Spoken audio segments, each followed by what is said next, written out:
भूचुंबकत्व या पार्थिव चुंबकत्व पढ़ेंगे और भूचुंबकीय बल पढ़ेंगे और भूचुंबकत्व के कारण चुंबकीय क्षेत्र पढ़ेंगे। तो सबसे पहले देखेंगे भूचुंबकत्व या पार्थिव चुंबक क्या है।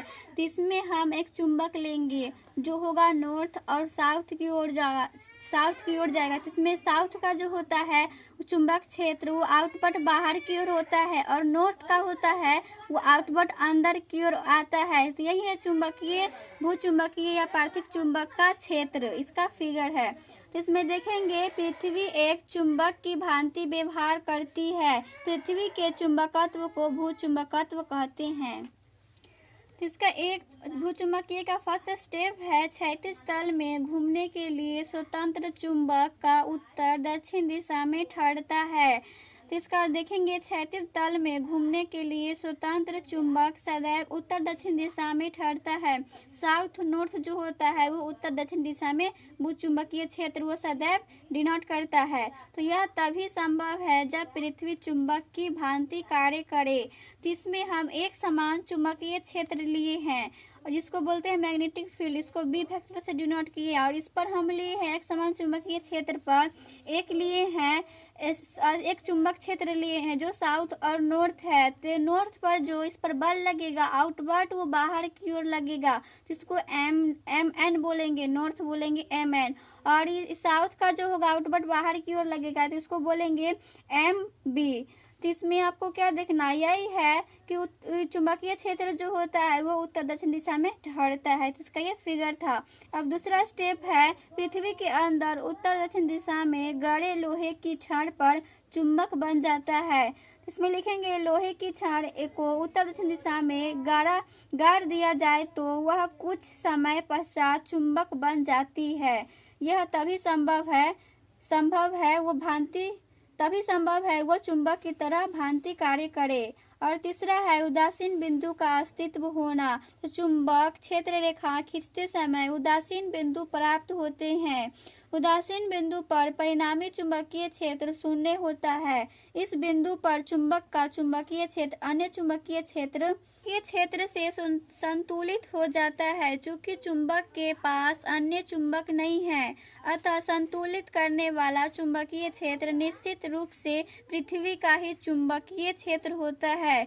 तो ये था उदासीन बिंदु का अस्तित्व। अब अगला है भौगोलिक अक्ष।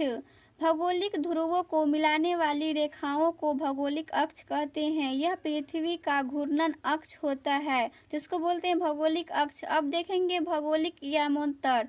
तो भौगोलिक अक्ष से गुजरने वाले ऊर्ध्वाधर तल को भौगोलिक यामोत्तर कहते हैं। तो ये था भौगोलिक यामोत्तर। अब देखेंगे भौगोलिक विषुवत रेखा। तो भौगोलिक अक्ष के लंबवत पृथ्वी तल पर सबसे बड़े वृत्त को भौगोलिक विषुवत रेखा कहते हैं। इसे भौगोलिक निरक्ष या भौगोलिक भूमध्य रेखा भी कहते हैं। भूचुंबकीय अक्ष किसको बोलेंगे? भूचुंबकीय ध्रुवों को मिलाने वाली रेखा को भूचुंबकीय अक्ष कहते हैं। अब है भूचुंबकीय यामोत्तर। भूचुंबकीय अक्ष से गुजरने वाले ऊर्ध्वाधर तल को भूचुंबकीय यामोत्तर तल को भूचुंबकीय यामोत्तर कहते हैं। तो इस फिगर से देखेंगे इसमें एक वृत्त लिए जिसको बोलते हैं भौगोलिक अक्ष बोलते हैं। तो इसमें हम लिए हैं भौगोलिक अक्ष लिए हैं जो साउथ और नॉर्थ है। तो ये एन को बोलेंगे भौगोलिक उत्तरी ध्रुव और एस को बोलेंगे भौगोलिक दक्षिणी ध्रुव और इसको हम बोलेंगे भौगोलिक विषुवत रेखा है जिसको बोलते हैं इक्वेटर। तो ये है भौगोलिक विषुवत रेखा और नॉर्थ जो है भौगोलिक उत्तरी ध्रुव है और साउथ जो है भौगोलिक दक्षिणी ध्रुव है। यही सारा इसका फिगर जो था उसमें भाषा के तरफ से हम देखे थे। तो पृथ्वी का चुंबकीय क्षेत्र नियत नहीं रहता अपितु स्थान और समय के साथ बदलते रहता है। किसी भी स्थान पर पृथ्वी के चुंबकत्व के अध्ययन के लिए जिन भौतिक राशि की आवश्यकता होती है उन्हें भूचुंबकत्व कहते हैं। ये निम्न है।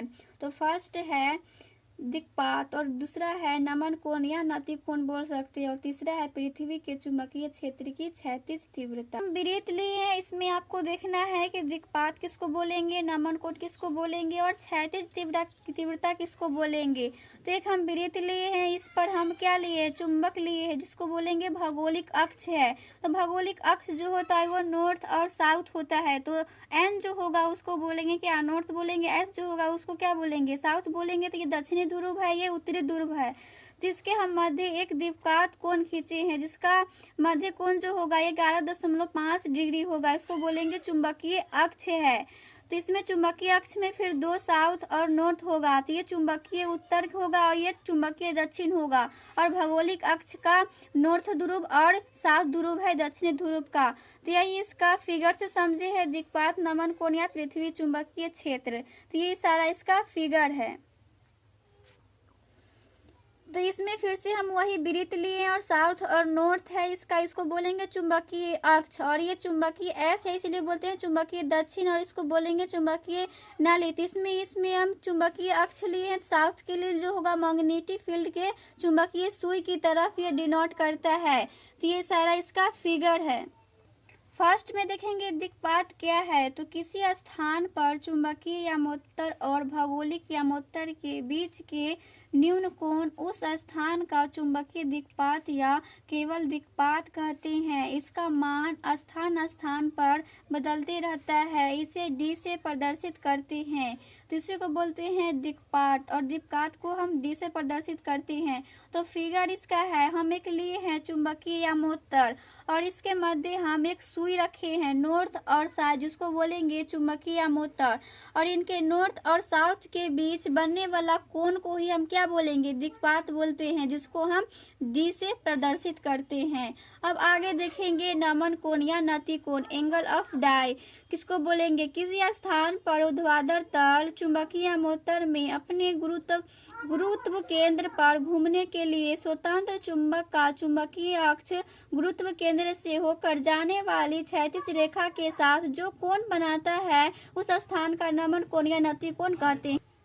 तो यहाँ पे एक क्षैतिज रेखा लिए हैं, इसका अब इसमें हम रखे हैं एक सुई जो होगा नॉर्थ और साउथ की ओर। तो इसके बीच जो कोण बनेगा वही होगा नमन कोण। तो इसको बोलेंगे, ये थीटा से डिनोट करते हैं नमन कोण को, और साउथ और नॉर्थ के बीच बनने वाला कोण को नमन कोण कहते हैं। अब अगला है पृथ्वी के चुंबकीय क्षेत्र का क्षैतिज घटक क्या है। तो यह चुंबकीय यामोत्तर में पृथ्वी के कुल चुंबकीय क्षेत्र को आई से डिनोट करते हैं यहाँ पे, और क्षैतिज घटक होता है जिसे एच से प्रदर्शित करते हैं। तो क्षैतिज घटक को एच से और चुंबकीय क्षेत्र को आई से। इसमें एच कामा वी और थीटा में संबंध आपको देखना है। जैसे एक फिगर लिए हैं जो ए सी बी है और ये ऑब्जेक्ट जो है वो ओ है। तो इसमें भी जो है उसको बोलेंगे ऊर्ध्वाधर घटक, भी को बोलते हैं। और आई जो इसमें धारा बह रहा है वो चुंबकीय क्षेत्र की तीव्रता है। और ये है दिक्पात, जिसको नॉर्थ और साउथ के बीच बनने वाला कोण, जिसको हम डी से प्रदर्शित करते हैं। और ए और ऑब्जेक्ट के बीच बनने वाला कोण है जो नमन कोण है। और यहाँ पे एच है, एच को क्या बोलेंगे, एच को बोलते हैं क्षैतिज घटक।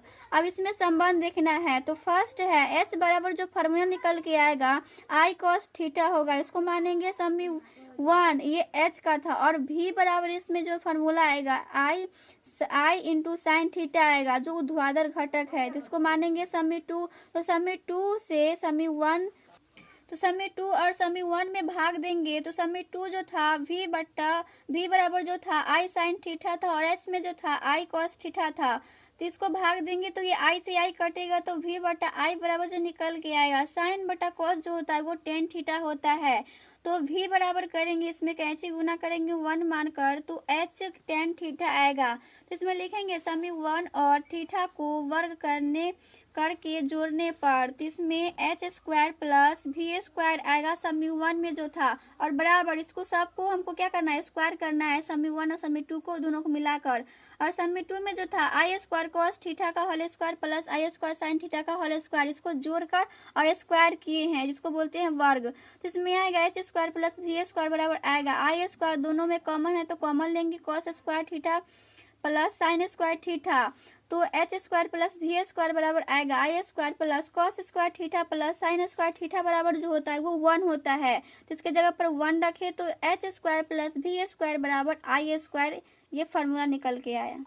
भूचुंबकत्व के कारण, तो इसमें फर्स्ट है भूचुंबकत्व से संबंधित परिघटनाओं जटिल एवं अनियमित होती है। अभी तक भूचुंबकत्व के यथार्थ स्रोत से संबंधित कोई निम्नलिखित सिद्धांत या मत का प्रतिपादन नहीं हो सकता है।